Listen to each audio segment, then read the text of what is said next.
Une fake news prétendant qu'Achraf Hakimi aurait placé toute sa fortune au nom de sa mère pour ne pas à partager avec son ex-femme enflamme Internet depuis le 13 avril. Avant de commencer la vidéo, n'oubliez pas de s'abonner et d'activer la cloche de notification pour ne plus rater aucune de nos prochaines vidéos. La légende raconte que l'ex-femme de Hakimi s'en serait rendue compte pendant l'audition devant le juge. Cette fake news a été construite en 3 temps. 1. Un compte Twitter ivoirien, environ un demi-million d'abonnés, réputé pour publier régulièrement des fake news, a monté cette histoire de toute pièce. 2. Elle est repartagée des milliers de fois d'abord sur Twitter, puis sur d'autres plateformes. 3. Des sites qui se prétendent sérieux, comme Marca et Espr.com ou Goal.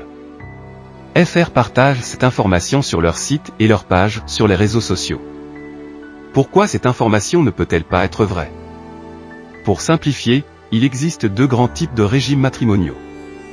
1. Le régime de la communauté réduite aux acquêts, il s'agit du régime légal, par défaut, de la majorité des pays européens, dont la France, l'Espagne, l'Allemagne et l'Italie, pays où a résidé Hakimi pendant les 10 dernières années. Si le couple avait adopté ce régime de mariage, cela signifie tout simplement que tout ce qui a été acquis pendant le mariage par l'un des époux est partagé en cas de divorce, compte bancaire quel que soit le titulaire, biens immobiliers, etc. 2. Le régime de séparation de biens. Hakimi aurait pu faire un contrat de mariage qui aurait stipulé qu'il sera l'unique bénéficiaire de la fortune et les biens en cas de divorce. Mais sa femme serait forcément au courant, vu qu'elle aurait signé le contrat devant un notaire, et il n'aurait pas intérêt à mettre sa fortune au nom de sa mère, à part s'il veut la partager avec le fisc. Et si Hakimi décidait de tout mettre au nom de sa mère?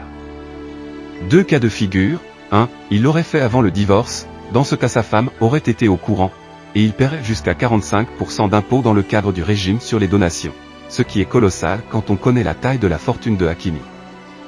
2. Il l'aurait fait après la requête du divorce, et dans ce cas, il serait passible de 5 ans de prison et 75,000 € d'amende. Plusieurs intelligences artificielles comme Logically, Midan ou FullFact permettent aujourd'hui de vérifier la véracité d'une information. Journalistes, et pseudo-journalistes surtout, vérifiez vos sources avant de publier.